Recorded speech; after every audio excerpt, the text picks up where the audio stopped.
A few years ago, right before I dedicated my mind to practicing the teachings of A Course in Miracles, I found myself drowning in a relentless maze of anxiety. First, it was one or two thoughts that scared me, but soon it became a whirlwind of thoughts spinning around and around, ruling my days and my nights, stealing my sleep, my food, and my life, quite frankly. So the mind is split. We have two parts of the mind. One is sourced from love, the other is sourced from fear. Only love is real. Fear is an illusion, although it feels very real. A quick look at the state of your mind right now will inform you about which part of your mind, the split mind, is in control of you. But if you find yourself being controlled by the ego belief system, it's time to celebrate, because it's come to the light. You're now aware of it, and you get to choose again. Choosing again is what saved me from the horrendous looping hell that I was experiencing. After living like this for about 4 breathless weeks, I hinted to my spiritual brother that I was having a problem with my mind, and he identified that I was in a full-blown ego attack. It was like I was a deer caught in the headlights of separation, shame, guilt, and I was about to die. Or that's certainly what it felt like. Brother explained that the ego had control, and I was believing false thoughts that were keeping me stuck. You wouldn't think that just thoughts can do this to someone, but thoughts are everything. What you believe is everything. Knowing this was a huge relief in itself, just understanding what was happening. Taking away the supposed worldly events that I thought was causing this anxiety, and instead looking at my subconscious and looking at what thoughts and emotions were being triggered from these life events that were happening. It helped me take my focus away from the supposed life events that I thought was causing it, to looking at what thoughts and beliefs these life events were triggering deep from my subconscious. So on the surface, these were very normal human thoughts to what seemed to be happening at the time. But looking deeper, these thoughts were like photocopies of the original thought that created this whole world of separation, of duality. And my worldly situation was triggering them from the depths. In a minute, I'll share exactly what I did to overcome this anxiety, so that if you find yourself in a similar situation, you can bring yourself out of it too.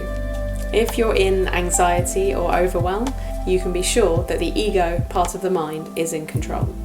This could show up as just the general background anxiety that you have throughout your daily life, or it can be a full-blown ego attack like I had a few years ago that can completely knock you off track for days, weeks, months. Some might think that a simple calming meditation can help, but often this isn't going to cut it. Your mind is too caught up. Your breath is too tight, and focusing on your breath only makes you more anxious. I totally get it. I was there. So going back to how I got out of it. Meditations were off the table. So here are the 2 things that I did, just 2, that helped me regain control of my mind, or certainly put love in control of my mind, and regain my sense of inner peace and calm. Step 1, activate extreme self-soothing. I thought, what would a master do? What would Jesus, Buddha, Mary do? What would love do? How would they approach me in this situation? How would they start to heal me? They would wrap me up in the softest cotton wool, stroke my hair, take everything off my plate, and give me some breathing space. This is what I call self-soothing. I had a lot of bubble baths. I did a lot of restorative yoga classes, which are very slow, very calm classes. A lot of it is just on the floor, which helped me bring my mind into the moment and off the whirling thoughts. Like hardly anything could do that at the time, but restorative yoga really helped. I watched a lot of spiritual teachers on YouTube to flood my mind with truth, and I watched a lot of TV, but nothing negative, only light-hearted, sweet TV. I basically had to give myself permission to drop everything and dedicate my life to gentleness and healing. So step 1 is to give yourself permission to activate extreme self-soothing. Step 2, and let's be honest, probably the most important step, Return your mind to an ultra-loving mindset. So every time a thought came up that pumped 7 litres of adrenaline around my body, basically a thought that made me scared, I noticed it and decided what it really was. An opportunity to heal. Instead of believing the thought, I noticed it arising and I said to it, great, here's an opportunity to heal. Let's apply the forgiveness thought process to it from A Course in Miracles. So I'm going to paste this thought process in the caption below so you can copy and paste it into your files, your notes, so that if you're experiencing anxiety, you can apply this thought system to your scary thoughts too. Oh, hello, terrifying thought. I forgive you. I forgive myself for dreaming you. You're showing up from the depths of my ego mind to be brought to the light. What you're saying isn't real because the world isn't real. I'm not upset for the reason I think. It's all a ruddy, fabulous production to run away from the original guilt of thinking we separated from our source, from love, from God. But we didn't separate. None of this is real. I can peek behind the veil and remember where I really am. I'm in God. Spirit, please help me transform this thought into light and help me remember what and where I really am. So instead of believing and judging these evil, conniving, incredibly terrifying thoughts that were arising, I patted myself on the head and forgave them and forgave them and forgave them again and again and again.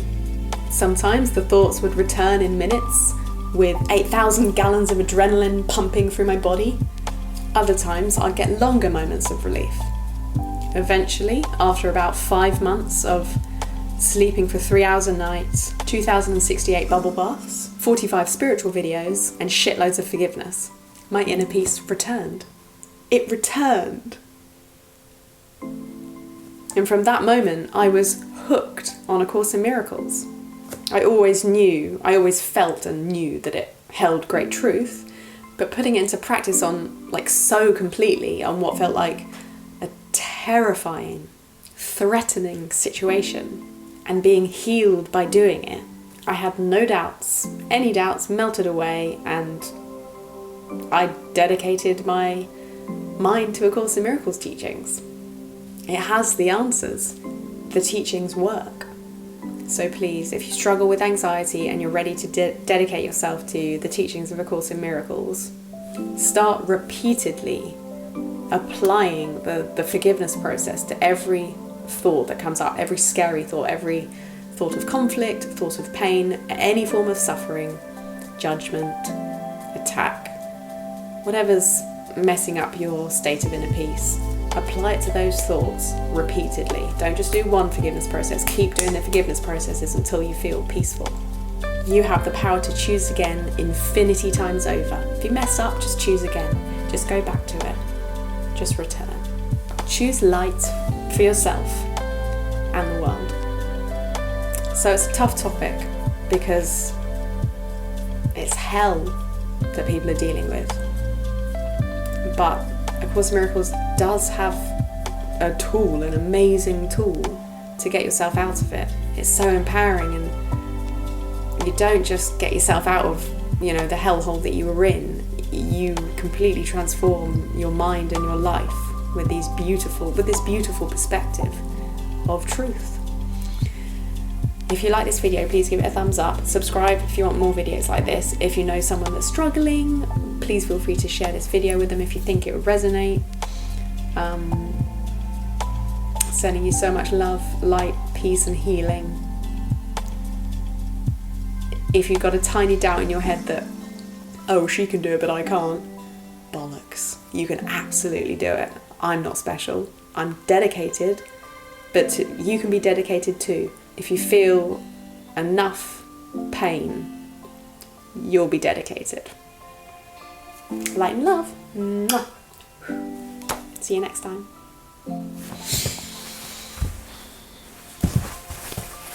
just as a side note, I'd like to share my t-shirt with you.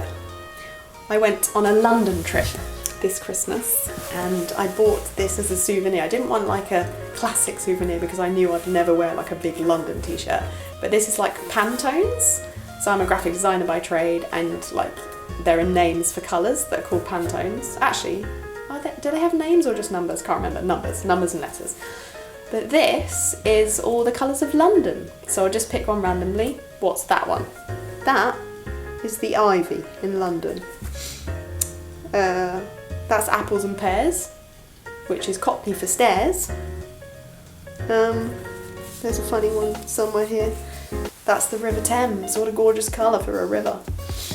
And this one, white teeth, which I do not have.